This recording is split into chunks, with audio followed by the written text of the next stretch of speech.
बिस्मिल्लाहिर्रहमानिर्रहीम। जी स्टूडेंट्स, आज हम स्टार्ट करेंगे chapter number 9 cash and marketable securities. Last class में हमने चैप्टर नंबर 8 जो है वो कंप्लीट किया था, जो रिलेटेड था वर्किंग कैपिटल मैनेजमेंट से रिलेटेड। तो आज हम जो चैप्टर स्टार्ट कर रहे हैं that is related about cash and marketable securities. जो आज हमारा लेक्चर है वो हमें जिसपे काम करना that is cash and marketable securities.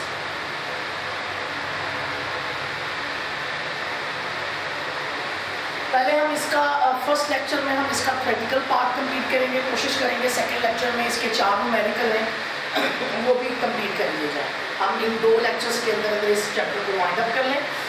First lecture related about the theoretical part of the cash and marketable securities, and the second lecture inshallah is about numerical part that have only 4 questions. Total basically 5 questions in the problem.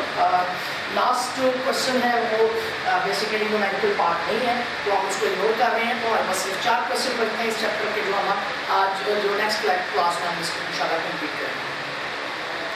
सबसे पहले cash क्या होता है और marketable security क्या होती है। Cash वो चीज़ जो कंपनी के पास एज जो है हार्ड कैश काउंटर में हो, और प्लस जो बैंक में एज डिपॉजिट आपके पास पड़ा हो करंट अकाउंट में, जिसको आप किसी भी वक्त निकाल कर यूज़ कर सकते हैं। That is included in the cash. Second is marketable security. Marketable security से क्या मुराद है, वो सिक्योरिटीज़ जो मार्केट में लेकर जाएं तो एज अ कैश इक्विवेलेंट हो, बस मार्केट में जाए और सेल हो जाए, that is called marketable securities. जैसे कि ट्रेजरी बिल है, आप ये भी एक सिक्योरिटी होती है, गवर्नमेंट सिक्योरिटी है। आप क्या करते हैं, खरीदते हैं, आपके पास पड़ी हुई है, तो उसमें इंटरेस्ट नॉर्मली आपका पर्पज़ ही होता है कि आप ज़्यादा कैश अपने पास मेंटेन ना करें, जितना ज़रूरत के मुताबिक है उतना कैश अपने पास रखें, बाकी आप कहीं ऐसी जगह इन्वेस्ट कर दें जहाँ पैसे फंस ना जाएं, 6 माह साल के लिए हम निकलवा ही ना सकें।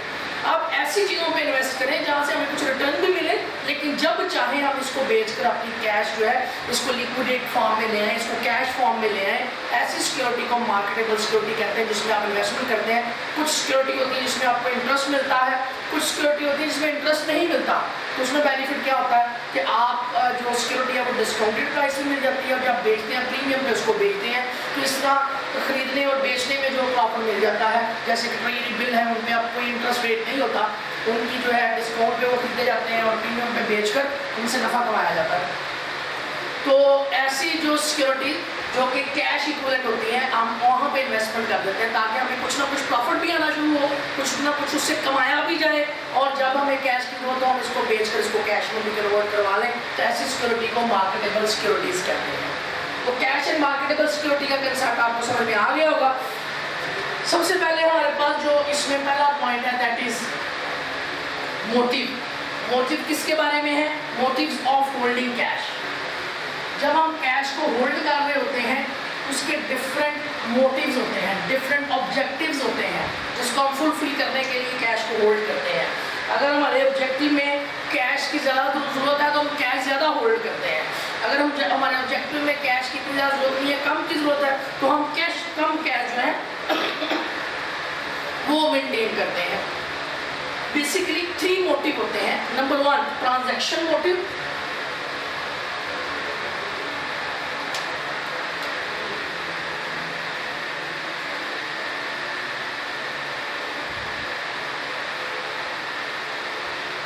मोटिव होते हैं जिनकी बेसिस पे हम जो है कैश मेंटेन कर रहे होते हैं। नंबर 1 ट्रांजैक्शन जो है motive. Number 2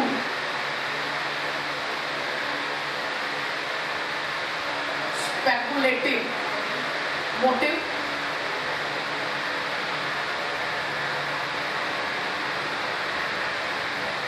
transaction motive, speculative motive, precautionary motive. Precautionary motives, तो ये 3 तरह के मोटिव होते हैं जिनकी बेस पे हम जो है कैश को हैंडल करते हैं। Number 1 transaction motive, number 2 speculative motive, number 3 precautionary motive. सबसे पहले हम बात करते हैं ट्रांजैक्शन मोटिव। इसका क्या मकसद है? जिसकी बेस पे आप कैश मेंटेन कर रहे होते हैं। इसका मतलब होता है कि आपने डेली बेसिस पे कई ट्रांजैक्शन करनी है, चीज़ों को खरीदना है, लोगों को सैलरीज देनी है, टैक्सेस पे करने हैं, और भी बहुत से काम, आप डिविडेंड पे करने हैं, आपने कोई ना कोई चीज़ जो है वो परचेज करनी है, खरीदनी है, रेंट पे करना है, सैलरीज पे करनी है, वेजेस पे करनी है, यानी डे टू डे एक्सपेंसेस को मीट करने के लिए जो अपने आप के पास उनको मीट करने का जो मोटिव है, उनको वो मोटिव पूरा करने के लिए जो कैश हम अपने पास रखते हैं, उस मोटिव को ट्रांजैक्शन मोटिव कहते हैं। और उस ट्रांजैक्शन मोटिव को हम पूरा करने के लिए एक सेट ऑफ अमाउंट अपने पास रखते हैं। ये हमारा एस्टिमेट होता है, ये एस्टिमेटेड जो है मोटिव है। इसमें हमें पता होता है कि हमारा जो है एक महीने का इतना एक्सपेंस बनता है, तो हम इतने पैसे अपने पास होल्ड करके रखें। तो ये एक हो गया कैश होल्डिंग का ट्रांजैक्शन मोटिव।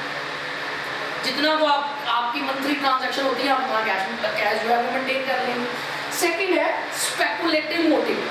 समटाइम आपको ये भी पता होता है, स्पेकुलेशन बेसिकली कहते हैं सट्टाबाजी को। स्पेकुलेशन नॉर्मली लोग ये देख रहे होते हैं कि शेयर्स की प्राइस कम हो, डिबेंचर की कम हो, फटाफट खरीद लें, और वो जब प्राइस बढ़े तो बेच दें। इसी तरह यहाँ पे भी एक स्पेकुलेटिव मोटिव है। आप ये देख रहे होते हैं कि मार्केट में जो चीज़ हम बना रहे हैं उसकी मटीरियल कब कम हो रहा है, उस मार्केट में जो चीज़ हम बेच रहे हैं उसकी प्राइस कम जो है, खरीदने की प्राइस कम हो रही है, उसका रॉ मटेरियल खरीदने की। जब रॉ मटेरियल की प्राइस जो है कम हो जाए, आप उसी वक्त ज़्यादा मिकदार में स्टॉक खरीद के रख लेते हैं। कल भी प्राइस बढ़ जाएगी तो हमारे पास सस्ता जो स्टॉक पड़ा होगा, चीज़ें सस्ती मिलेंगी, बाद में उसको महंगी करके हम बेचेंगे। तो ये भी एक मोटिव होता है। इस मकसद के लिए भी आप अपना कैश होल्ड करके रख लेते हैं कि फ्यूचर में हो सकता है तो प्राइस किसी की डाउन हो तो मैं खरीद के चीज़ें रख लूँ। तो इस मकसद के लिए भी हम जो है कैश अपने पास जो है वो है होल्डिंग करते हैं, जिसको स्पेकुलेटिव मोटिव कहते हैं। थर्ड मोटिव है प्रिकॉशनरी मेजर। ये क्या होते हैं? प्रिकॉशंस होते हैं कि कोई नुकसान होने से पहले उसके लिए कुछ चीज़ बचा कर रख लेना। तो आप क्या करते हैं, आपको पता है कि फ्यूचर अनसर्टन है, फ्यूचर सर्टन नहीं है, कोई नागहानी हालात आ सकते हैं, उस मकसद के लिए भी आप कुछ ना कुछ चीज़ें होल्ड करके रख लेते हैं, कुछ ना कुछ पैसा होल्ड करके रख देते हैं। तो पैसे का प्रिकॉशनरी मेजर से मुराद ये है कि आप फ्यूचर के लॉस से बचने के लिए कुछ ना कुछ अपने पास जो है वो पास रख लेते हैं। इसमें आप थोड़ा सा एनालिसिस ये भी करते हैं कि अगर हमें एग्जैक्ट टाइम पे कुछ बोरिंग मिल जाती है, फॉर एग्जाम्पल हमें आज अनसर्टनिटी को रीजन पड़ी है, हमारे पास कैश कम पड़ गया, तो हम कुछ ऐसे हमारे पास लोग होते हैं जो एट 11th और हमें पैसे देने के लिए रेडी होते हैं, तो हम उनका भी ख्याल रखते हैं। अगर वो हमारे पास है ऑप्शन, तो उसके अलावा भी अगर हमें कैश की जरूरत पड़ती है तो वो हम मेंटेन करते हैं। इसलिए इसको बोलते हैं प्रिकॉशनरी मेजर्स को बोलते हैं, या प्रिकॉशनरी मोटिव कहते हैं इसको। तो ये 3 मोटिव हैं जिसकी बेस पे आप कैश मेंटेन करते हैं। नंबर 1, आप ये देखते हैं कि मैं मंथली कितनी ट्रांजैक्शन करता हूँ, तो मुझे कैश मेंटेन करना चाहिए। दूसरा, हो सकता है फ्यूचर में किसी चीज़ की प्राइस कम हो जाए तो मेरे पास पैसे इतने होने चाहिए कि मैं वो चीज़ खरीद सकूँ जब इसकी प्राइस कम हो। तीसरा, हो सकता है नागहानी अनसर्टेनिटी चीज़ आ जाए तो मुझे उसके लिए भी थोड़ा बहुत कैश पास रखना चाहिए। तो ये 3 मोटिव मिलकर आपकी कैश होल्डिंग बनती है। डिपेंड करता है आपकी कितने ट्रांजैक्शन है, डिपेंड करता है कि फ्यूचर में कितने चांसेस मिल सकते हैं, आप कितना स्पेकुलेट कर रहे हैं। तीसरा है चांसेस है कि आप कितनी अनसर्टेनिटी अपने दिल में रखते हैं। जितना आपका बिजनेस की ट्रांजैक्शन, जितनी आप अनसर्टेनिटी फील करते हैं, जितना आप स्पेकुलेशन जो है उस पर एतमाद रखते हैं, उतना आप कैश मेंटेन करेंगे। और बकाया जो कैश है जो आपके पास बचेगा वो आप अपने पास कभी भी होल्ड नहीं करेंगे, उसको कहीं ना कहीं ऐसी जगह पे इन्वेस्ट करेंगे, लॉन्ग टर्म पर्पस के लिए इन्वेस्ट नहीं करेंगे, शॉर्ट टर्म पर्पस के लिए इन्वेस्ट करेंगे, ताकि वहाँ से मुझे पैसे मिलना शुरू हो जाए। और अगर इन तीनों मोटिव से मैंने जो कैश रखा हुआ है, बेस पे जो कैश रखा हुआ है, अगर वो कम भी पड़ जाए तो मैं ये सिक्योरिटी बेच के दोबारा कैश ले जाऊँ। तो ये 3 बेसिक मोटिव्स हैं, इनका आपने जो है वो ख्याल रखना है कि जब भी कोई बंदा कैश होल्ड कर रहा होता है, जब भी कोई ऑर्गेनाइजेशन कैश होल्ड कर रही होती है, वो इन 3 मोटिव के बेस पे जो है वो कैश मेंटेन करती है। उसके बाद हमारे पास आता है speeding up cash receipt.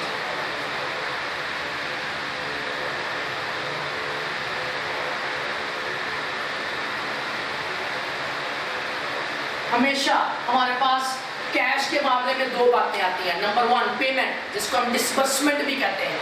Number 2 हमारे पास आती है रसीट, जिसको हम जो है कैश रिसीट बोलते हैं।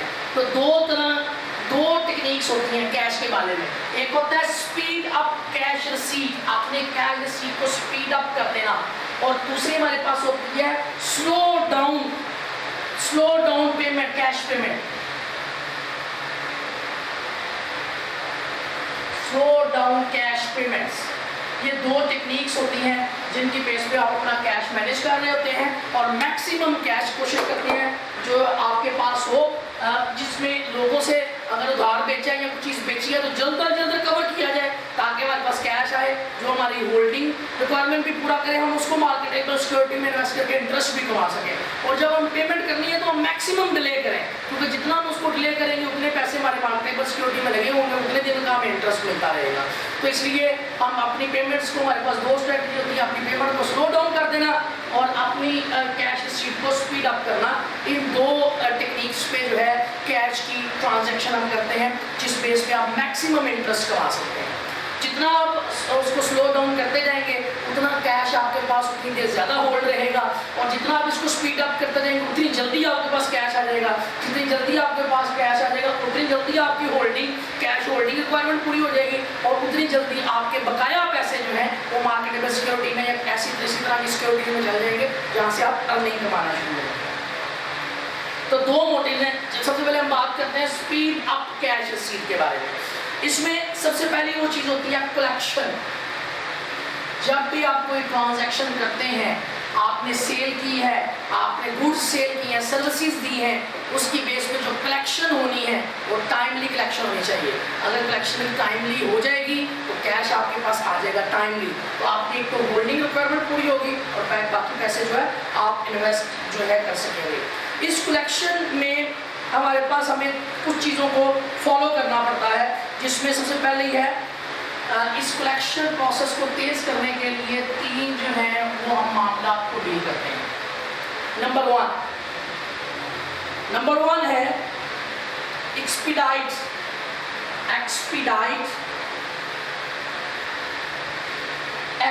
Preparing and mailing the invoice.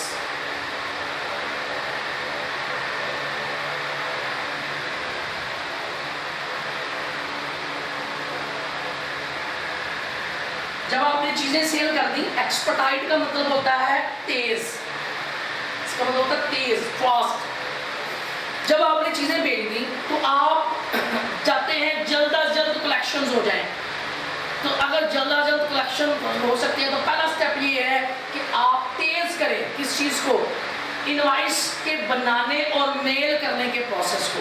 जब भी आपने चीज़ें बेचनी है तो सबसे पहला स्टेप ये होना चाहिए, अगर आप जल्दी कलेक्शन चाहते हैं तो अपना मेलिंग और प्रिपेयरिंग और मेलिंग इनवॉइस का जो प्रोसेस है उसको स्पीड अप किया जाए ताकि जल्दी मेल लोगों के पास पहुंचे, जल्दी जो है बिल लोगों के पास पहुंचे और जल्दी उसकी पेमेंट हो सके।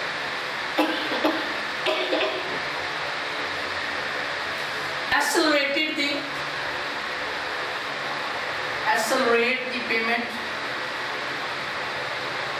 एक्सेलरेट का मतलब होता है जल्दी करवाना, स्पीड अप करवाना, बूम करना फ्रॉम कस्टमर। अब नेक्स्ट स्टेप ये है, आपने उसको इनवॉइस भेज दी है, अब उसको कहना, बार बार उसको मैसेज करना, बार बार उसको कॉल करना, उसको टच करना कि भाई अपनी पेमेंट जल्द अज जल्द करवा दें। तो सबसे पहले आप जल्दी बिल भेजेंगे, फिर आप उसको फोर्स करेंगे भाई जल्द अज जल्द हमें पेमेंट की जाए। रिड्यूस द टाइम को कम करना। किस टाइम को कम करना?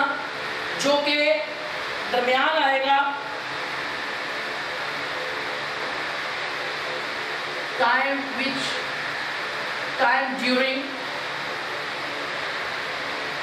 during which payment receive. उस टाइम को कम करना जो अब इसने पे कर दिए, हमने इसको कहा भी पे कर दो, इसने पे कर दिए, इसने हमें चेक दे दिया। अब चेक आएगा हमारे पास, हम फिर बैंक में जमा करवाएंगे, फिर बैंक उससे कलेक्ट करेगा, फिर आपके अकाउंट में आएंगे। तो इसका मतलब है आपने प्रोड्यूस करना है उस टाइम को जिस टाइम में आपने वो reduce time during which payment receive, जिसमें आपको पेमेंट रिसीव हो जाए। उसने पैसे भेज दिए, उसने पैसे जो है वो किसी कंपनी के थ्रू भेज दिए, अब आपका काम है कि जल्द अज जल्द उस कंपनी से रिकवर करवाया जाए। तो इसने पैसे भेज दिया आपके बैंक के थ्रू, तो जल्दी जल्दी वो बैंक से या आपको भेज दिया क्रॉस चेक, तो जल्द अज जल्द उस क्रॉस चेक को जो है वो कैश करवाया जाए। तो ये तीन स्टेप आपने कलेक्ट करना होता है तो इन 3 स्टेप को तेज करना पड़ता है। नंबर 1, आप जल्द से जल्द उसको रिसीव भेजें, जल्द से जल्द आपकी पेमेंट आए। सेकंड, आप अपनी जो कस्टमर को कहें भाई टाइमली पेमेंट करें, जल्दी पेमेंट करें। थर्डली, आप अपने जो आपके पास जब भी कुछ चेक आ गया, जो भी चीज़ आ गई है, उसको आप जल्द अज जल्द जो है वो आपने उस पेमेंट मेथड से उसको रिकवर करवाएं। तो ये 3 मेथड जो है आपके लिए जो है फॉलो अगर आप ये करेंगे, इनको स्पीड अप करेंगे तो आपकी हमेशा कलेक्शन जल्दी आ जाएगी। तो जल्दी आपकी जो है कैश की होल्डिंग रिक्वायरमेंट भी पूरी हो जाएगी और उसके साथ साथ जो है आप कुछ ना कुछ इन्वेस्ट भी कहीं ना कहीं कर पाएंगे। अब आगे आ जाते हैं अर्ली बिलिंग। इसी में कलेक्शन में स्टेप है, नेक्स्ट स्टेप है अर्ली बिलिंग। जब भी आप कोई रसीद डेवलप करते हैं, बिल बनाते हैं, तो आपको चाहिए कि एज सून एज पॉसिबल उस बिल को जो है वो ट्रांसफर किया जाए, उस बिल को कस्टमर बनाए और उसी वक्त जो है एज सून एज पॉसिबल आपके कस्टमर तक वो बिल पहुंच जाए। वो कुछ लोग होते हैं जिनके पास ये बिल जाता है, उसी 2 तरह के पेमेंट करने वाले लोग होते हैं। कुछ लोग ये इंतजार कर रहे होते हैं कि जब ड्यू डेट आएगी तो पे कर देंगे, देखा जाएगा।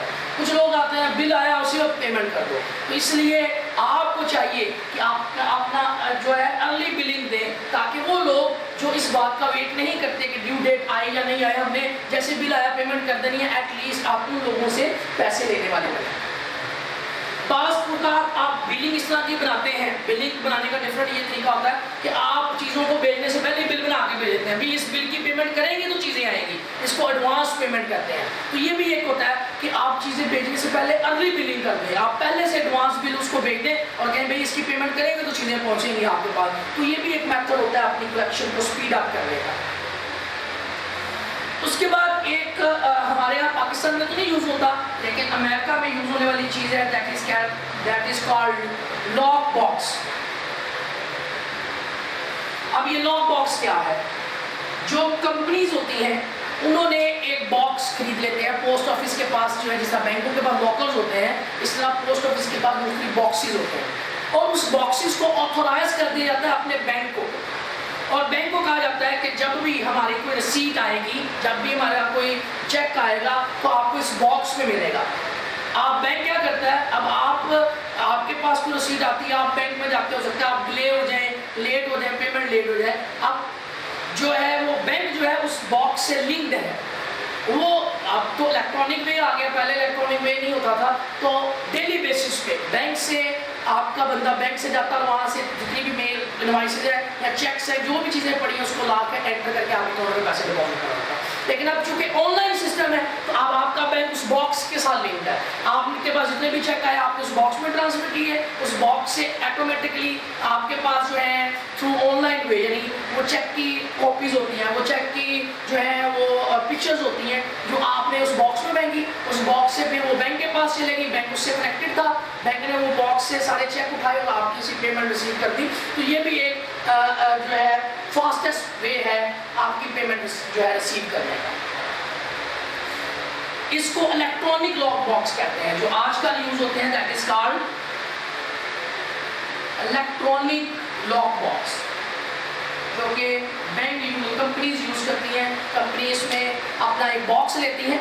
बेसिकली बॉक्स की डेफिनेशन ऐसे है, a collection receive provided by the firms bank that receive electronic payment and accompany remittance data and communicate this information to the company in the specific format। वो डाटा जो है company एक specific format में lock box में enter करती है और फिर वहाँ से बैंक कनेक्टेड होता है, जहाँ से वो डाटा लेकर आपके अकाउंट में पैसे जमा कर देता है। Collection improvement. अब नेक्स्ट स्टेप है कि इन कलेक्शन में इंप्रूवमेंट और भी है इंप्रूवमेंट लाने के। एक तो ये सिंपल वे है जो हमने अभी बात की, ये तो जेन्युइन वे है जिससे आप उसको इम्प्रूव कर सकते हैं। इसके अलावा भी हमारे पास जो है कलेक्शन इम्प्रूवमेंट के वेज हैं, जिसमें सबसे पहले है account receivable conversation.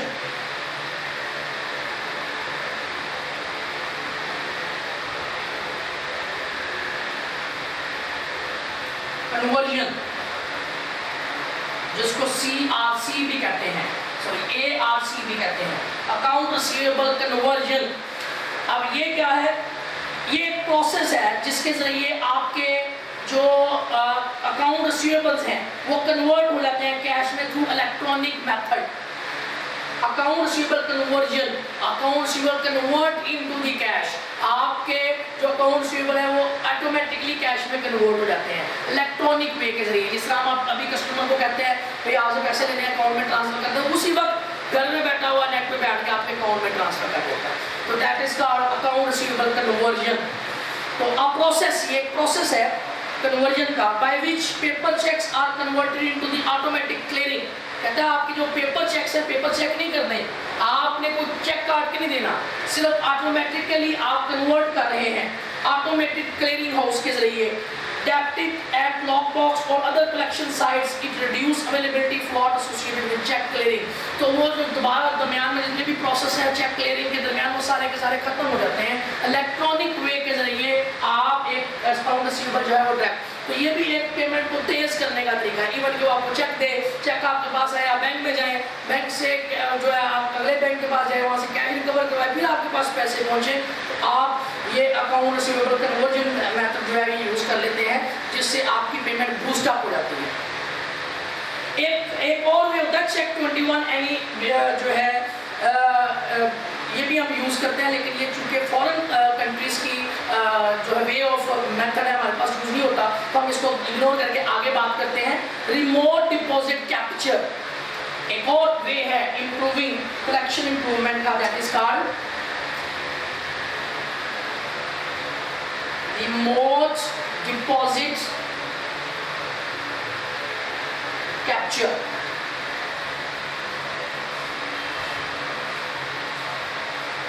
RDC, remote deposit capture.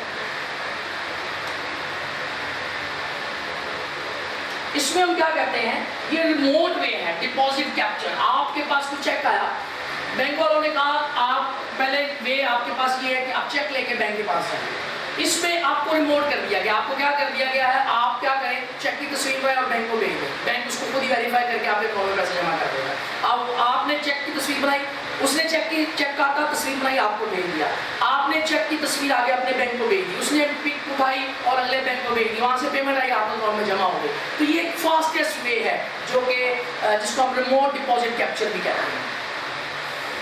तो ये वेज है, एक्स्ट्रा वेज हैं जिनके जरिए हम अपनी कैश रिसीट को मजीद बूस्ट अप कर सकते हैं। नेक्स्ट जो हमारे पास है that is called concentration banking. अभी हम इसको बाद में डिस्कस करते हैं।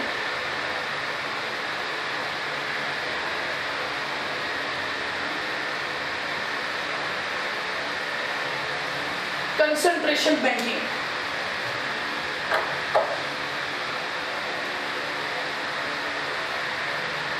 What is concentration banking? Basically centralised system होता है, जिसमें आप क्या करते हैं, जैसे कि इसमें एक अपॉर्चुनिटी होती है जिसको हम बोलते हैं ईच।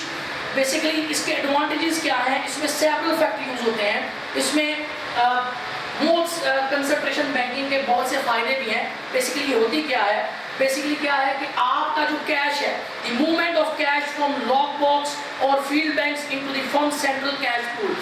कंपनी ने एक सेंट्रलाइज सिस्टम कैश पूल बनाया होता है। आपका जितना भी आउटबॉक्स के अंदर आपने ये बनाया हुआ है लॉक बॉक्स, वहाँ पे आपकी जो भी रिसीट पड़ी है या आपके किसी थर्ड बैंक के पास आपके पैसे पड़े हुए हैं, तो आपने एक पूलिंग सिस्टम बनाया हुआ है, जिस सेंट्रलाइज बिजनेस बनाया हुआ है, तो आपके बैंक को आपने सेंट्रलाइज किया हुआ है। इससे होता क्या है कि आपकी तमाम जितने भी पैसे, चाहे वो लॉक बॉक्स के अंदर है, चाहे वो डिफरेंट बैंक्स में है, वो एक सेंट्रलाइज पूल की तरह जहाँ पे आप इकट्ठा करना चाहते हैं वहाँ पे इकट्ठा हो जाते हैं। तो सिर्फ एक इलेक्ट्रॉनिक वे में in some seconds, in few seconds, तो वो जो है वो सारे के सारे आपके एक सेंट्रलाइज पूल में जमा हो जाते हैं। तो ये भी एक फास्टर वे है बैंक को इकट्ठा करने का, तो आपने कैश को एक जगह पे इकट्ठा करने का।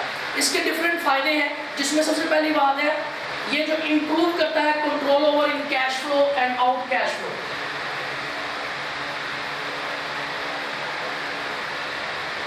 कैश इनफ्लो को भी कंट्रोल करता है और कैश आउटफ्लो को भी।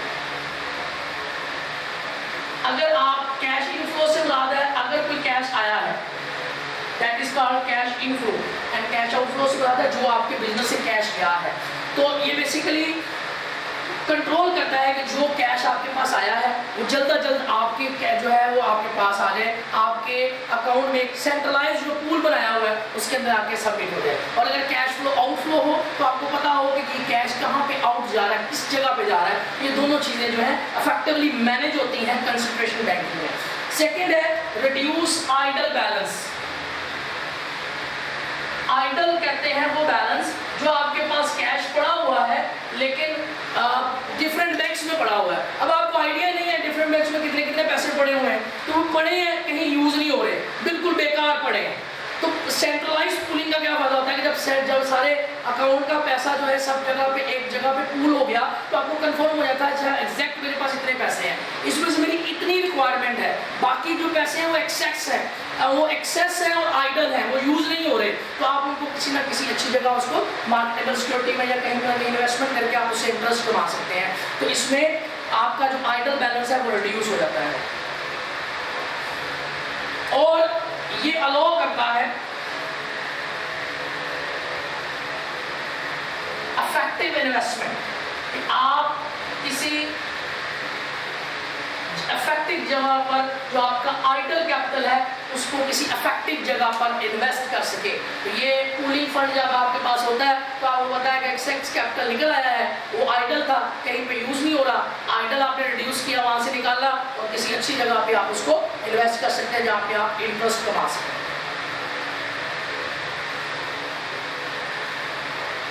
अब सम टाइम होता है कंपनसेटिंग बैलेंस।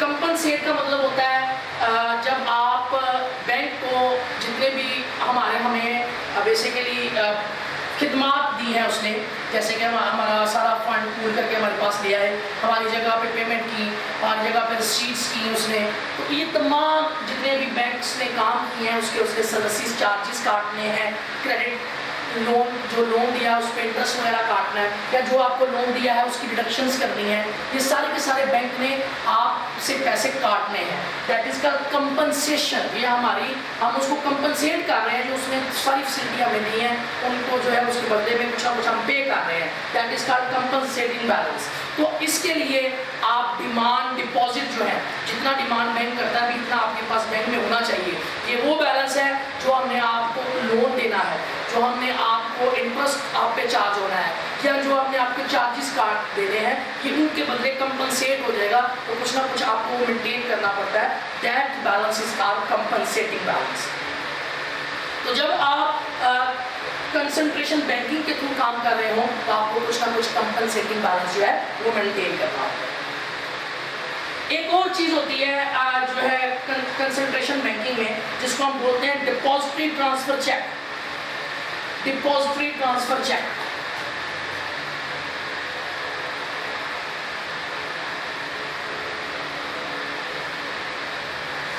समटाइम ऐसा होता है आप कोई ऐसा चेक काट के दे देते हैं जिसके ऊपर आप कंपनी का नाम लिख देते हैं, या जिस बंदे को आपने पेमेंट करवानी है उसका नाम लिख देते हैं, तो वो आप किसी को आगे नेगोशिएट नहीं कर सकते चेक, वो किसी को आप किसी चीज़ के बदले में दे नहीं सकते।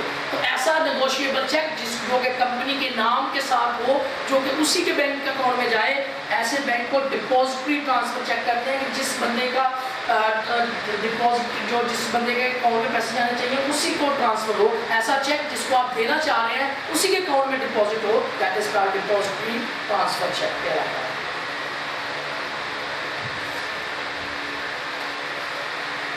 उसके बाद हमारे पास ये जो कंसंट्रेशन बैंकिंग सिस्टम होता है, इसमें फंड के 3 वेज होते हैं। एक आपके पास है डिपॉजिट ट्रांसफर फंड आ जाता है, दूसरा होता है इलेक्ट्रॉनिकली ट्रांसफर भी आप चेक कर सकते हैं। आप अपने चेक को, अपनी पेमेंट को एक जगह से दूसरी जगह इलेक्ट्रॉनिक वे के थ्रू भी ट्रांसफर कर सकते हैं। तीसरा वे होता है वायर ट्रांजैक्शन। ये बेसिकली एक जनरल टर्म है इलेक्ट्रॉनिक फंड की, जिसमें आप 2 कम्युनिकेशन सिस्टम लेते हैं। आप क्या करते हैं, आप दूसरे बैंक को कॉल करते हैं फलाने अकाउंट में ट्रांसफर कर देना, उधर से कॉल होती है भाई आप मेरे फलाने अकाउंट में ट्रांसफर कर देना। ये वायर ट्रांजैक्शन होती है। 3 वे यूज होते हैं कंसंट्रेशन बैंकिंग में। नंबर 1 डिपॉजिट ट्रांसफर चेक, ये जरा थोड़ा सा टाइम टेकिंग प्रोसेस है कि आपने किसी के नाम के साथ चेक कर दिया, सिर्फ उसी के अकाउंट में जाए। सेकंड, आप इलेक्ट्रॉनिक इलेक्ट्रॉनिक वे फंड्स ट्रांसफरिंग यूज़ करते हैं कि आपने जो है घर बैठे इंटरनेट के थ्रू पैसा जो दूसरी जगह ट्रांसफर कर दिया। तीसरा है वायर ट्रांजैक्शन, आपने खुद भी काम नहीं किया, आपने जस्ट कॉल कर दी कि मेरे पैसे ट्रांसफर कर दो तो वो ट्रांसफर हो गए। तो ये थ्री वे है कैश को ट्रांसफर करने के in case of concentration banking system. तो ये बात थी हमारे पास सारी बातें, इसमें speed up of cash receipt, हम अपने कैश रिसीट को कैसे स्पीड अप कर सकते हैं। सेकंड जो वे है कैश को ज़्यादा जो है यूटिलाइज करने का, that is slow down cash payment. आप अपनी कैश पेमेंट को स्लो डाउन कर दें, ये भी एक वे है कि आपके पास ज़्यादा से ज़्यादा कैश मौजूद रहेगा और लेट पेमेंट करेंगे, कैश भी आपके पास रहेगा तो आप उसको प्रॉफिटेबल बिजनेस में इन्वेस्ट करके जो है इंटरेस्ट कमा सकते हैं। डिसबर्समेंट, इसको पेमेंट को डिसबर्समेंट भी कहते हैं। बेसिकली जब आप बैंक से ट्रांजैक्शन करते हैं तो समटाइम आप बैंक रिकॉन्सिलिएशन स्टेटमेंट बताते थे कि जो आपका बैलेंस बैंक के पास होता है नॉर्मली वो ज़्यादा ही होता है। वो होता क्यों है कि आपने किसी को चेक काट कर दिया, वो अभी तक लेने ही नहीं गया और आप जब तक वो लेने नहीं गया बैंक में से डिडक्ट नहीं होते तो आपके पास कुछ ना कुछ कैश मेंटेन रहता है बैंक में, जिसको नेट फ्लोट भी कहते हैं। नेट फ्लोट बेसिकली होता है वो बैलेंस जो कि आपके पास आपने कहीं पे बैंक की को पेमेंट की और बैंक ने अभी तक जो है उसकी आगे आपने चेक काट कर दे दिया लेकिन वो कस्टमर अभी बैंक में लेने नहीं आया, तो वो डॉलर डिफरेंस जो कि आपके कैश बैलेंस और आपके जो है बैंक के बैलेंस के दरमियान आ जाएगा, उसको नेट फ्लॉट भी कहते हैं। तो नेट फ्लॉट बेसिकली एक इसमें टर्म यूज़ की जाती है जिसके लिए हम बैंक रिकॉन्सिलिएशन स्टेटमेंट बनाते हैं। इन फ्लॉट को दूर करने के लिए रिकॉन्सिलिएशन स्टेटमेंट बनाते हैं। लेकिन अभी हम बात कर रहे हैं स्लो डाउन कैश पेमेंट के बारे से। अब अपनी कंट्रोल अपनी पेमेंट्स को, डिसबर्समेंट को डिफरेंट वे से जो है वो कंट्रोल कर सकते हैं ताकि आप मैक्सिमम टाइम तक अपना कैश अपने पास रखें और उससे जो है नफा कमाया जा सके। इसके लिए आप क्या करते हैं, आप कभी भी अपने बैंक में एक्सेस बैलेंस जो है वो मेंटेन नहीं करते। जब आपके पास बैंक में एक्सेस बैलेंस होगा तो आपके पास अमाउंट पड़ी होगी, आप जल्द अज जल्द पेमेंट जो है वो ड्रॉ करेंगे। और आप सम टाइम कई वेज होते हैं, आप अपने बैंक को जो है वो जीरो बैलेंस बैंक कर दें, ये भी एक वे है, हम अभी पढ़ते हैं इसके बारे में भी। इसका और भी वे है कि आप किसी को चेक काट कर दें तो आप जो है उसके जो है चेक के ऊपर डेट अगर उसने मेंशन की है 10 तो आप 10 मेंशन कर दें और उसके अकाउंट का जो है उसके नाम से चेक इशू कर दें। जब उसके नाम से इशू होगा चेक पहले उसके बैंक में जाएगा, बैंक हमारे पास आएगा, हम जो हमारे बैंक के पास आएगा, हमारा बैंक उसको सेंड करेगा, फिर उसका बैंक उसके अकाउंट में आगे ट्रांसफर करेगा। तो ये भी एक डिले पेमेंट करने का तरीका है। एक और बड़ा अच्छा मेथड है डिले करने का कि आप बैंक ड्राफ्ट बना दें। एक बैंक ड्राफ्ट भी एक टर्म होती है, बैंक जो है इसको डिमांड ड्राफ्ट भी कहते हैं। इसमें मैंने ड्राफ्ट बनाकर भेज दिया कि ये देखो ये आपको पेमेंट ला कर गया, उसके पास पहुंच गया डिमांड ड्राफ्ट। उसने पहले अपने बैंक के पास जाना है, वो डिमांड ड्राफ्ट अपने बैंक में जमा करवाएगा, वो बैंक हमारे पास आएगा, हमें रिक्वेस्ट करेगा अभी हम आपका ये डिमांड था, ये हमें इस डेट का था, इस डेट आप आ गई हमें ये पे कर दें, फिर हमारा बैंक उसको पे करेगा, फिर उसके अकाउंट में जाएगा। तो ये भी एक पेमेंट को डिले करने के डिफरेंट मेथड्स हैं हमारे पास। तो जिसमें हमारे पास पहला मेथड है भी यही, पेएबल थ्रू ड्राफ्ट। आप जब भी पेमेंट करें वो ड्राफ्ट के जरिए पेमेंट करें। जब भी आप ड्राफ्ट के जरिए पेमेंट करेंगे एक तो आपके पास ज़्यादा स्मूथ आएगा, सेकेंडली आपकी पेमेंट हमेशा डिले होगी, जिसके बारे में अभी मैंने प्रोसेस की बात की है, जिसका पूरा प्रोसेस होता है कि आप क्या करते हैं। सबसे पहले डिमांड ड्राफ्ट बनाते हैं, वो कस्टमर के पास जाता है या वो उस बंदे के पास जाता है जिसके आपने पैसे देने हैं, वो पहले अपने अकाउंट में जमा करवाएगा, वहाँ से उनका बैंक आएगा, वो रिक्वेस्ट करेगा कि ये डिमांड जो है इसकी पेमेंट की जाए, तो फिर आप उस डिमांड ड्राफ्ट की आपका बैंक पेमेंट करेगा, फिर उस अकाउंट में जाकर जो है पैसे जमा होंगे। That is way of slow down your payment और डिस्बर्समेंट। दूसरा है पेरोल एंड डिविडेंड डिस्बर्समेंट। जब भी आप पेरोल या डिविडेंड डिस्बर्समेंट करें तो आपने ये देखना है कि अगर मेरी फॉर एग्जांपल मैंने कोई 1.5 लाख सैलरी देनी है और सैलरी के मैंने लोगों को अपने एम्प्लॉइज़ को चेक काट कर देने हैं, तो आपने ये अंदाज़ा लगा लेना है क्योंकि आपने ये काम तो हर मंथ करना है। इसी तरह जब आपने डिविडेंड देना है तो आपके कितने शेयर होल्डर हैं जिनको आप डिविडेंड डिसबर्स करने लगे हैं, तो आपने 1, 2 महीने, 3 महीने, 4 महीने के बाद कंपनी को ये अंदाज़ा हो जाता है 4 महीने की रेगुलर ट्रांजैक्शन के बाद कि किस दिन चेक ज़्यादा आते हैं। अगर फॉर एग्जांपल मैं जुमे को जो है चेक काट कर देता हूँ, तो जुमा हाफ डे होता है, उसके बाद सैटरडे संडे आता है, तो जुमे को लोग ज़्यादातर चेक लेकर कंपनी से फ्री हुए, तो तब तक वैसे बैंकिंग का टाइम खत्म हो जाता है, तो सैटरडे संडे छुट्टी करके लोग सोमवार को ज़्यादा आएंगे। फिर सोमवार को भी लोगों का फर्स्ट डे होता है, तो कुछ लोग चले जाएंगे, ले लेंगे पैसे, फिर कुछ लोग मंगल को आ जाते हैं, कुछ लोग बुध को आएंगे, कुछ इस तरह जो लोग जिन लोगों के पास पहले भी पैसे होते हैं वो लेट भी सैलरी अपनी विड्रॉ करवा लेते हैं। तो आपके पास एक एस्टिमेशन आ जाता है कि सोमवार को कितनी पेमेंट होगी, मंगल को कितनी आपके अकाउंट से जाएंगे सैलरी के मद में, ट्यूसडे को। तो जितनी आपके पास आपने वो सेट पैटर्न पेमेंट का आपने लगाया हुआ है उतना ही आप अपने अकाउंट में रखेंगे। ये नहीं है कि 1.5 लाख सैलरी है तो पहले दिन से ही 1.5 लाख अपने अकाउंट में रख दें। अब वो एक 1.5 लाख आपके अकाउंट में रहेगा, वो कहीं यूज़ भी नहीं होगा, लोग अभी तक सैलरी भी नहीं लेने आ रहे। तो बेहतर ये है कि आप उतने पैसे ही अपने अकाउंट में मेंटेन करें जितने को आपको अंदाज़ा है कि इस दिन मैं चेक काटूँ तो इतने लोग लेके जाएंगे, उससे अगले दिन इतने आएंगे, उतने ही आप अपने अकाउंट में रखें और बाकी जो है आप कहीं इन्वेस्ट करें ताकि उससे इंटरेस्ट कमा सकें। तो ये भी एक वे ऑफ डिले पेमेंट है ताकि आप अपने पास जो है ज़्यादा से आप लोगों की सैलरी जो है वो डिले वैसे तो नहीं करते कि आप टाइम से डिले, और आपको इतना तो पता होता है कि कितने लोग आएंगे, जितने लोग नहीं आते वो डिले पेमेंट है, उसको आप अपने मकसद के लिए यूज़ कर सकते हैं। उसके बाद वही हम बात कर रहे थे जीरो बैलेंस की बात। जीरो बैलेंस अकाउंट क्या होते हैं, आपने कुछ अकाउंट ऐसे मेंटेन किए होते हैं जिसका बैलेंस जीरो होता है। आप क्या करते हैं उस जीरो बैलेंस अकाउंट को के बैक पे एक मास्टर अकाउंट डेवलप किया होता है। क्या करते हैं, आप चेक काट कर देते हैं, तो उस अकाउंट जीरो अकाउंट के रिलेटेड चेक काट देते हैं। कस्टमर जाता है बैंक से, जब वो पैसे रिसीव कर लेता है तो उसका जो बैंक पेमेंट कर देता है, क्योंकि जब आपका मास्टर जो इसके बैक पे मास्टर अकाउंट है उसमें पैसे होते हैं, जैसे ही वो जीरो बैलेंस का आपका माइनस में जाएगा, जब आप चेक काट कर देंगे और वहाँ से एंट्री में लगेगी, उसी वक्त मास्टर अकाउंट से पैसे उतने ही पैसे आपके जीरो अकाउंट में चले जाते हैं। इससे होता क्या है कि आप जीरो अकाउंट मेंटेन करने का मकसद ये होता है कि आप सिर्फ उतनी ही पेमेंट निकालते हैं अपने मास्टर अकाउंट से जितनी आप पे करते हैं। कभी भी एक्सेस अमाउंट आप उस अकाउंट में रखते ही नहीं है। मास्टर अकाउंट के बैलेंस को आपको पता था, अच्छा ये मास्टर अकाउंट का बैलेंस है, इतना बैलेंस हमारे पास है, इतना बैलेंस जो है जिसको हम यूज़ कर सकते हैं, इसके अगेंस्ट हमने किसी को कोई चीज़ पे नहीं करनी, और अगर कोई पे भी करनी है तो उतना बैलेंस वहाँ से निकल के हमने जितनी भी पेमेंट करनी है वो जीरो अकाउंट के तहत करनी है। तो जीरो अकाउंट के अगेंस्ट हमने चेक ड्रॉ करना है।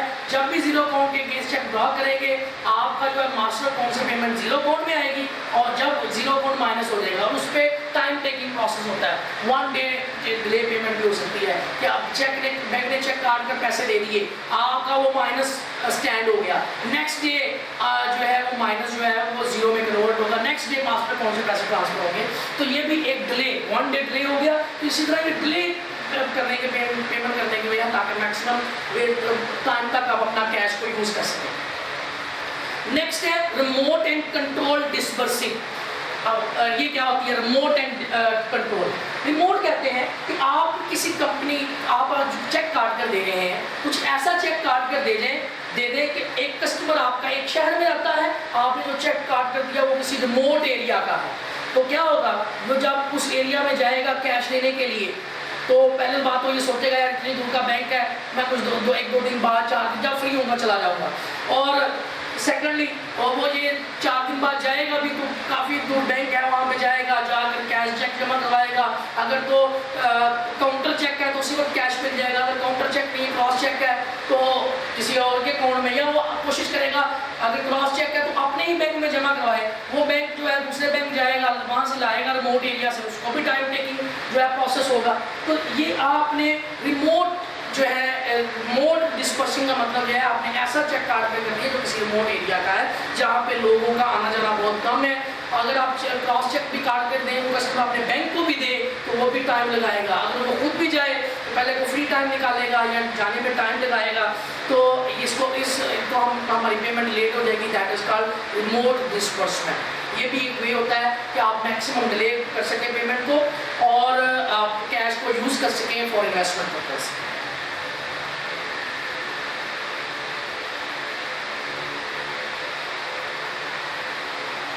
आगे है कंट्रोल डिस्बर्समेंट।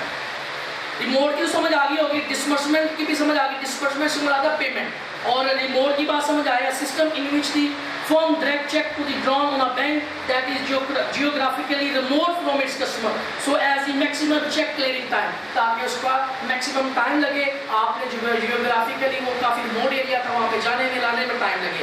जबकि control disbursement क्या है? A system in which firm direct check to the drawn on a bank that is able to give early or mid-morning notification to the total dollar amount check that will be presented against his account that day। अब remote से मुराद क्या है कि आप किसी को delayed payment करवाना चाहते हैं, आप कहते हैं पेमेंट डिले हो ताकि कैश हमारे पास हो। कंट्रोल डिसबर्समेंट क्या है? कुछ चीज़ आपको बड़ी अर्जेंट चाहिए और वो कहता है जी कैश मिलेगा तो चीज़ मिलेगी, तो आप क्या करते हैं? अपनी पेमेंट, अपनी डिसबर्समेंट को कंट्रोल करते हैं, जल्दी पेमेंट करने की कोशिश करते हैं। तो समटाइम आपको जल्दी पेमेंट करते हैं, उसका भी क्या होता है कि आप जिस बैंक या जिस ब्रांच में उसका अकाउंट है उसी का चेक काट कर दें, कोशिश करेंगे हमारा बैंक जो है सेम ब्रांच में है तो आप उसी का चेक काट कर दें ताकि उसको जल्द अज जल्द जो है उसकी पेमेंट हो सके।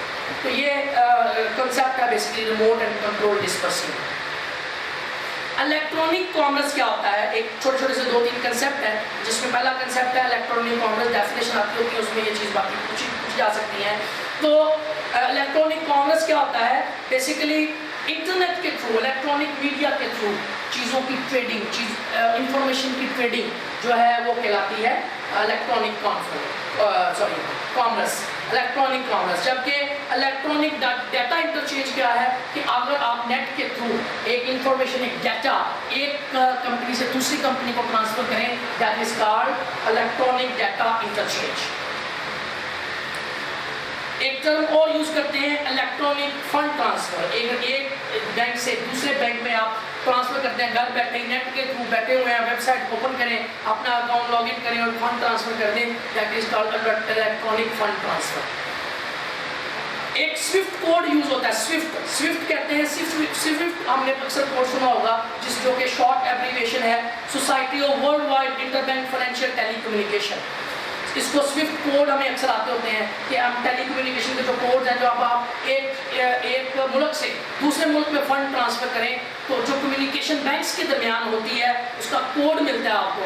एक बैंक दूसरे बैंक को कम्युनिकेट करता है कि ये इस बंदे के पैसे इसको दे दो, तो ये जो कम्युनिकेशन हो रही है उसका कोड आपको मिल जाता है। वो कोड लेके जाते हैं, वो कोड एंटर करते हैं, जिससे आपको वो कम्युनिकेशन पता चल जाती है अच्छा इस बैंक ने पैसे भेजे हुए हैं, जिससे आपको पैसे मिल जाते हैं, जिसको हम स्विफ्ट कोड के नाम से जो है मशहूर है यहाँ पे। तो वो होता है society world wide inter banking financial telecommunication code basically होता है।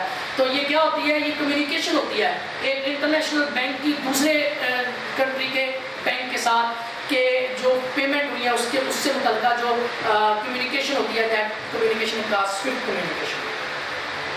क्लियरिंग हाउस नेक्स्ट हमारे पास टर्म है, clearing house interbank payment system. ये सारी चीज़ें आपके पास बुक का पेज नंबर 231, 232 पे ये सारी डेफिनेशन आपके पास मौजूद होंगी। तो clearing house interbank payment system, जिसको हम चिप्स भी कहते हैं शॉर्ट एब्रीविएशन के तहत, ये बेसिकली ऑटोमेटिक क्लियरिंग सिस्टम होता है जो इंटरनेशनल पेमेंट को आपके अकाउंट में वहाँ से क्लियर करवाकर आपके अकाउंट में जमा करते हैं। ऐसे सिस्टम को हम clearing house interbank payment system कहते हैं। एक टर्म हम यूज करते हैं आउटसोर्सिंग। आउटसोर्सिंग से मुराद होता है एक कंपनी प्रोडक्ट खुद बना रही है, लेकिन एक कंपनी जो है वो खुद प्रोडक्ट नहीं बना सकती, उसने अपनी ये काम किसी दूसरी कंपनी से करवा लिया, दैट इज कॉल्ड आउटसोर्सिंग। तो ये कुछ डेफिनेशन है जो पेपर पॉइंट ऑफ व्यू से पूछी जा सकती है। एक है कैश बैलेंस टू मेंटेन। आप कितना कैश बैलेंस मेंटेन किया जाए, बेसिकली आप बैंक में उतना ही कैश बैलेंस मेंटेन करते हैं जिससे आपकी ये 3 रिक्वायरमेंट पूरी हो जाए। आपकी ट्रांजैक्शन मोटिव के लिए आपके पैसे हों, स्पेकुलेशन मोटिव के लिए पैसे हों, प्रिकॉशनरी अगर कुछ है तो उसके लिए पैसे आपके पास मौजूद हों, बस इतना ही बैलेंस आप अपने पास रखते हैं। इसके अलावा आप अपना बैलेंस जो है मेंटेन नहीं करते। जब आपने ये सारी बातें, आपने अपनी रसीद को मूव अप कर लिया, पेमेंट को डिले कर लिया, आपने कुछ पैसा बचा लिया, तो अगला काम आपका होता है इस पैसे को किसी ऐसी सिक्योरिटी में इन्वेस्ट किया जाए जहां से इंटरेस्ट कमाया जाए। सो हमारा नेक्स्ट टॉपिक है investment in marketable securities.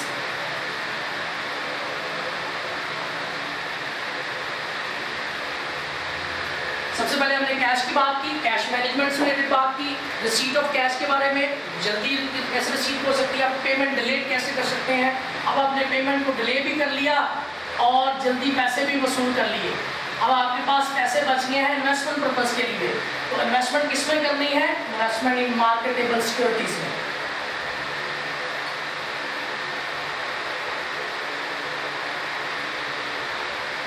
Next हमारे पास टॉपिक है investment in marketable securities. Marketable security के बारे में बताया, ऐसी सिक्योरिटीज जो कि ऐसे है जैसे कि कैश ही है, जैसे ही मार्केट में जाए और सेल हो जाए, ऐसी सिक्योरिटीज को हम मार्केटेबल सिक्योरिटीज कहते हैं, जिसमें हमारे पास कुछ बॉन्ड होते हैं, जैसे कि प्राइस बॉन्ड है।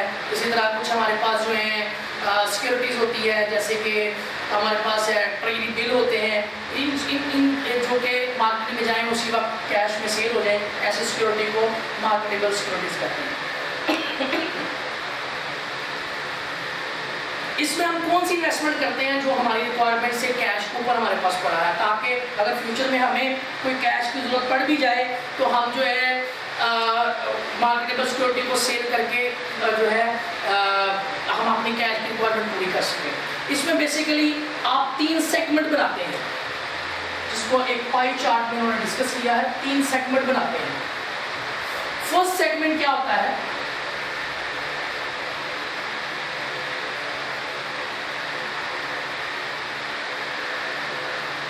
फर्स्ट सेगमेंट क्या है? बेसिकली इस तरह मेंशन है, R, F and S C, ये 3 सेगमेंट है। आर से मुराद है रेडी कैश सेगमेंट।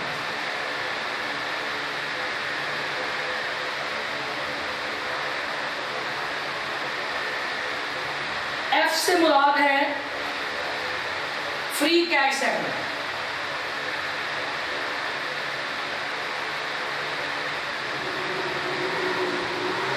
और सी से मुराद है कंट्रोलेबल कैश सेगमेंट।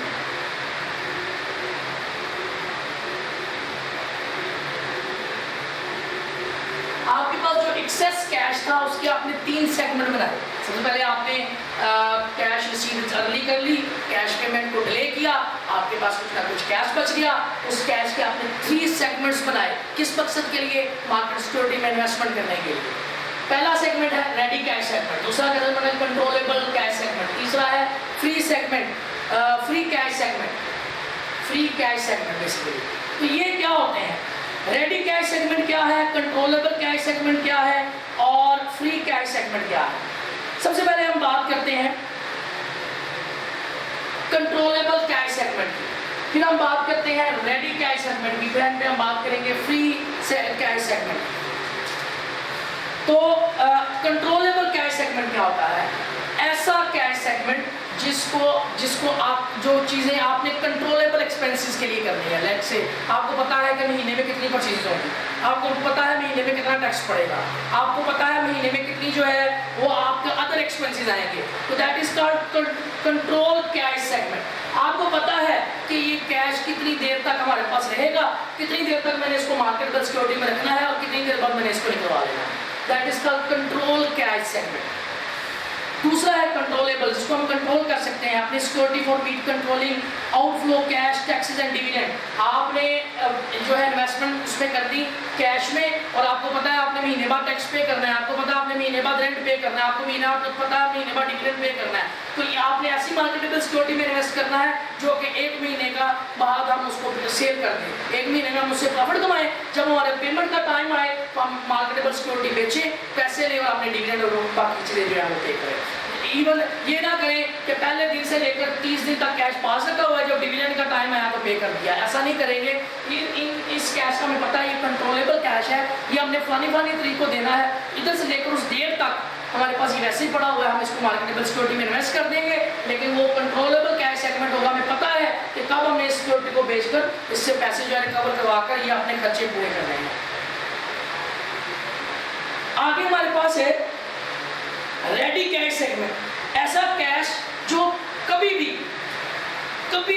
आपको इस्तेमाल करना पड़ सकता है, कभी भी आपको उसकी जरूरत पड़ सकती है। Ready cash segment. अब आपके पास कैश पड़ा हुआ है लेकिन पता नहीं है कब इसकी जरूरत पड़ जाए, कब इसको हमें इस्तेमाल करना पड़ जाए, तो आप उसको ऐसी सिक्योरिटी खरीदते हैं जिसको आप जब मर्जी चाहें उसी वक्त बेच कर कैश लें, तो इसलिए इसको बोलते हैं रेडी कैश सेगमेंट। ये उससे वो सिक्योरिटी खरीदेंगे जो कि जब हमारा दिल चाहेगा, जब हमें कैश की जरूरत पड़ेगी, हम बेच कर पैसे ले लेंगे।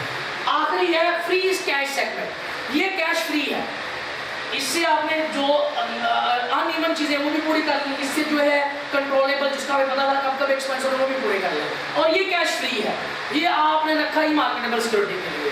हाँ, अगर फ्यूचर में कोई हालात ऐसे नहीं मुनासिब बनते तो आप इसको निकलवा सकते हैं, लेकिन ये कैश फ्री है, इससे आपने कोई एक्सपेंस पे नहीं करना, इससे आपने कोई खर्चे नहीं करने, इसको आपने कहीं इस्तेमाल नहीं करना, ये फ्री है, जैसे मर्जी मार्केटेबल सिक्योरिटी का यूज़ किया जाए।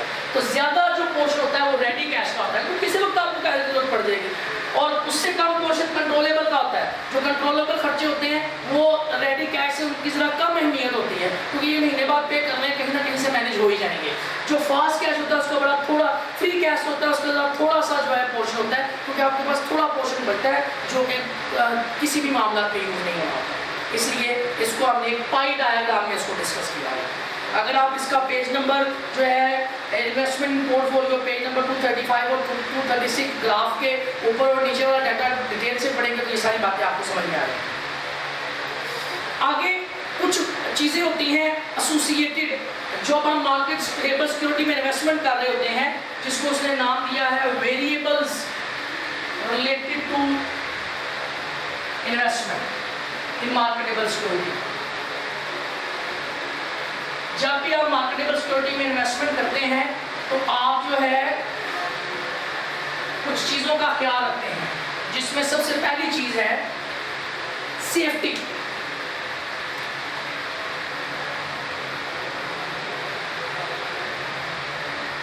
जिसमें दूसरी चीज़ है मार्केटेबिलिटी,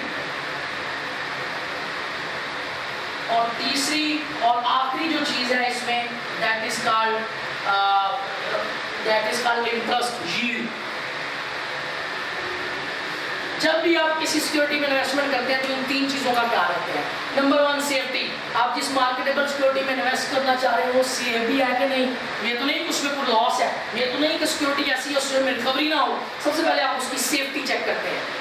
सेकंड आप ये चेक करते हैं मार्केटेबिलिटी, कि आप मार्केट में जाए वो उसकी मार्केट वैल्यू भी तो है, क्या वो मैं खरीद लेता हूँ बाद में इसको जो है मैं बेचने जाऊँ तो खरीदने वाला ही ना मिले, तो आप उसकी मार्केटेबिलिटी चेक करते हैं वो मार्केट में कितनी जल्दी सेल हो जाती है।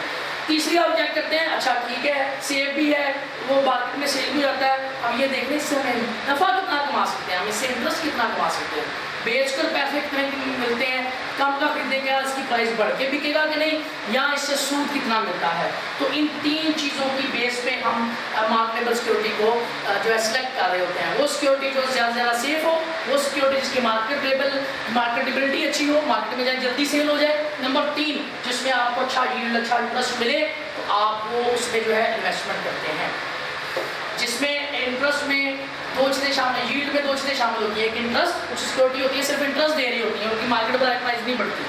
कुछ सिक्योरिटी होती है जो इंटरेस्ट देती नहीं है, जैसे कि ट्रेजरी बिल, तो उनकी क्या होती है, उनकी मार्केट वैल्यू इंक्रीज होती है।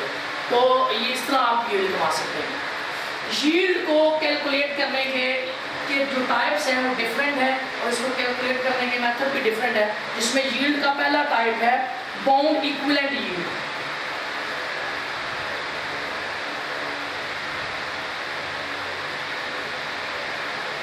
इसमें पहला टाइप है बॉन्ड इक्विवेलेंट यील्ड, जिसमें दूसरी चीज भी आ जाती है इफेक्टिव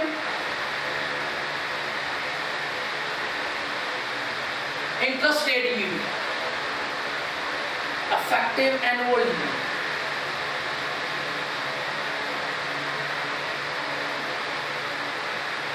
इसको शॉर्ट एब्रीविएट BEY भी करते हैं, इसको शॉर्ट एब्रीविएट EAY भी करते हैं, इफेक्टिव एनुअल यील्ड। तो ये दो बेसिकली मेथड है इंटरेस्ट को कैलकुलेट करने के।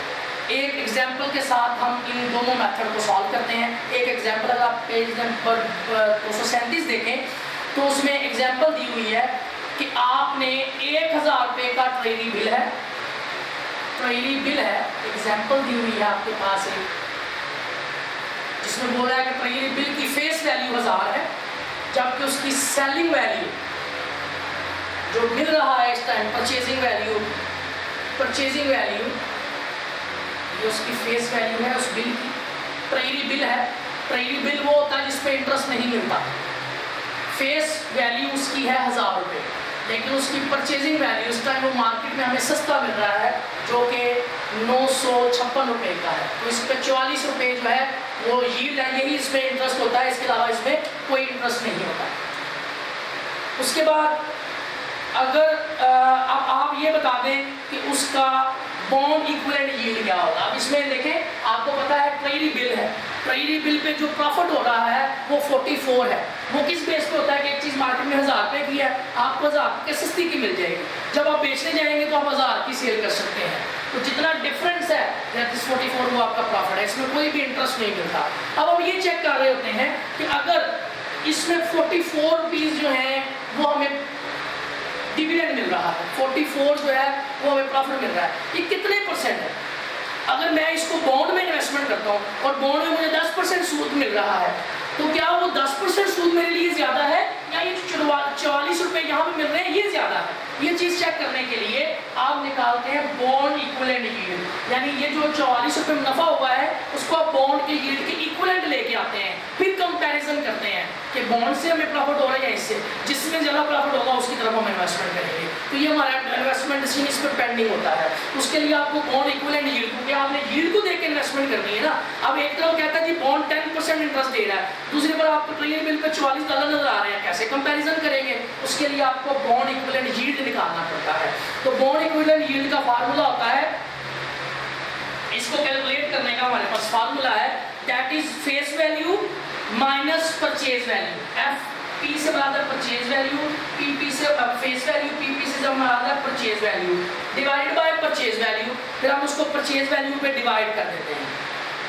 उसके बाद मल्टीप्लाई बाय एक साल में जितने दिन होते हैं 360 365 दोनों ले सकते हैं आप, और डिवाइडेड बाय डिमांड, इससे मुराद है जितने आप उसको अपने पास रख सकते हैं। डीएम से मुराद है डेज ऑफ मैच्योरिटी, जितनी देर की उसकी मैच्योरिटी है। उसने बताया 1000 का है 26 वीक उसकी मैच्योरिटी है, 26 वीक जो है उसकी मैच्योरिटी डे है। तो 26 वीक से मुराद दिन कितने बने, एक वीक में 7 दिन होते हैं, तो 26 × 7 जो दिन बने 182, यानी तकरीबन 182 दिन की इसकी मैच्योरिटी डेज है। अब अगर मैं इस डाटे को यहाँ पे पुट करूँ तो मुझे परसेंटेज निकल आएगा। फेस वैल्यू अगर मैं है 1000, परचेज वैल्यू उसकी 956 है, डिवाइडेड बाय 956। पहले हम इसको सॉल्व करेंगे, पहले हम इसको माइनस करेंगे, फिर इसके साथ डिवाइड करेंगे, फिर जो आंसर आएगा उसको 365 से मल्टीप्लाई करेंगे, और जो डेट है उसके 182 है। तो इससे हमारे पास आंसर निकल आएगा, जो कि यहाँ पे उसने सॉल्व करके एग्जाम्पल में 9.23% दिया हुआ है। अब 9.23% इसका यील्ड बन रहा है। अगर मैं इसमें इन्वेस्टमेंट करूं, अगर मैं उसको बॉन्ड के मुताबिक लेके आऊं तो मुझे 9.3% इंटरेस्ट मिल रहा है। अगर बॉन्ड मुझे 9.3% से ऊपर इंटरेस्ट रेट देगा तो मैं बॉन्ड में इन्वेस्टमेंट करूंगा। अगर वो 9.3 से नीचे मुझे इंटरेस्ट रेट देगा फिर मैं ट्रेजरी बिल की तरफ जाऊँगा। तो ये बेसिकली तरीका होता है, क्योंकि ट्रेजरी बिल पे इंटरेस्ट नहीं होती और बाकी बॉन्ड पे इंटरेस्ट रेट लिखा होता है, तो हम कंपैरिजन कैसे करें। तो फिर हम पहले इस बॉन्ड के इस जो हमारे इसकी इंटरेस्ट के बगैर जो हमें प्रॉफिट आ रहा है उसको पहले हम इंटरेस्ट रेट के साथ कन्वर्ट करके देखेंगे, फिर हम कंपैरिजन कर पाएंगे। इसमें एक और कंपैरिजन करने के लिए हमारे पास इफेक्टिव एनुअल यील्ड भी होता है। अगर बॉन्ड में नहीं हम देखते तो हमें ये देखते होते हैं कि अजय जो आजकल एनुअल रेट चल रहा है उसके मुताबिक इसकी क्या वैल्यू है, उसमें भी कैलकुलेट करने का हमारे पास फार्मूला है। फार्मूला उसमें ये है, face value divide by purchase value, power 365 divide by demand day of maturity, DM day of maturity and -1। तो फेस वैल्यू है उसी तरह 1000, परचेज वैल्यू है 956, जो भी आएगा उसकी पावर लेंगे 365 डिवाइड बाय 182 मैच्योरिटी डे -1। तो इस तरह हम इसको कैलकुलेट करेंगे। इसको पहले इस पे डिवाइड करेंगे, ये 2 आंसर देगा, 2 पॉइंट समथिंग होगा, 2 लिख सकते हैं। इसमें से ये डिवाइड करेंगे, जो आंसर आएगा उसमें उसको इसकी पावर लेंगे 2 और उसमें से -1 करेंगे, तो आपके पास आंसर आ जाएगा 9.44%। इस केस में 9.44% है। तो अगर तो आपको कहीं से भी इंटरेस्ट रेट 10% 9.44 से ऊपर मिलता है तो आप उधर इन्वेस्ट करेंगे। अगर आपको बाकी सोर्सेज से 9.44% से नीचे इन्वेस्टमेंट यील्ड हो रही है तो फिर आप ट्रेजरी बिल के साथ जाएंगे। इसलिए आपको ट्रेजरी बिल का कंपैरिजन करना पड़ता है इंटरेस्ट रेट का, उसका ये कंपैरिजन करने के, ये कैलकुलेट करने के ये दो वेज हैं। आगे हमारे पास है मैच्योरिटी लाइफ का। आपको पता है क्या होती है वो लाइफ जिसके बाद आपका जो बिल है या जो आपके जो भी सिक्योरिटी है उसकी मैच्योरिटी डेट आ जाएगी, that date is called maturity date. ठीक हो गया जी। यहाँ तक हमने मार्केटेबल सिक्योरिटी की बातें जो है वो डिस्कस कर ली हैं। कुछ कॉमन मार्केट इंस्ट्रूमेंट्स हैं इनके बारे में, और हमारे न्यूमेरिकल्स हैं एंड पे चार्ट, इन चीज़ों के बारे में इंशाल्लाह हम नेक्स्ट लेक्चर में बात करेंगे। तो ये हमारा फर्स्ट लेक्चर था इस चैप्टर से रिलेटेड, जिसमें हमने बातें डिस्कस की है about cash and marketable securities क्या होती हैं, उसमें कैश रिसीट को हम कैसे बूम अप कर सकते हैं, कैश डिस्बर्समेंट को कैसे हम डिले कर सकते हैं, और जब हमारे पास ये दोनों काम करने के बाद कुछ चीज़ें बच जाएं, कुछ पैसे बच जाएं, तो उसको हमने मार्केटेबल सिक्योरिटी में इन्वेस्ट करना है। उसके लिए हम सिक्योरिटी कैसे सिलेक्ट करेंगे, किस कैश के पोर्शन से कौन सी सिक्योरिटी खरीदनी है, और सिक्योरिटी खरीदने के लिए हमें किन चीज़ों का ख्याल रखना पड़ेगा। उसमें चूँकि अगर आप ट्रेजरी बिल और बॉन्ड का कुछ इंटरेस्ट रेट वाले किसी चीज़ का कंपैरिजन करना पड़ जाए तो फिर आप यील्ड का कंपैरिजन कैसे करेंगे, ये चीज़ें अभी तक हमने सीखी हैं। नेक्स्ट क्लास में कुछ मार्केटेबल सिक्योरिटीज से रिलेटेड कुछ और थोड़ी सी प्रैक्टिकल बातें हैं, जिसमें कुछ कॉमन जो है ग्राउंड्स हैं, कोई मनी मार्केट इंस्ट्रूमेंट्स हैं, कौन कौन से इंस्ट्रूमेंट है जहाँ पे आप मनी मार्केट कहते हैं शॉर्ट टर्म इन्वेस्टमेंट को। दो तरह की मार्केट होती है, money market and capital market. Capital market होती है फॉर लॉन्ग टर्म इन्वेस्टमेंट के लिए, मनी मार्केट होती है फॉर शॉर्ट टर्म इन्वेस्टमेंट के लिए। अब क्योंकि आपके पास पैसा बचा है, आपने किसी शॉर्ट टर्म इन्वेस्टमेंट करनी है तो आपने मनी मार्केट की तरफ जाना है। वहाँ पे कौन कौन से इंस्ट्रूमेंट है, कौन कौन से डॉक्यूमेंट्स हैं, कौन कौन से सिक्योरिटीज हैं जिसमें आप इन्वेस्ट कर सकते हैं, ये एक चीज़ बात सीखने वाली रहेगी प्रैक्टिकल, और उसके बाद 4 न्यूमेरिकल पार्ट है वो इंशाल्लाह नेक्स्ट लेक्चर में करेंगे। Thank you very much.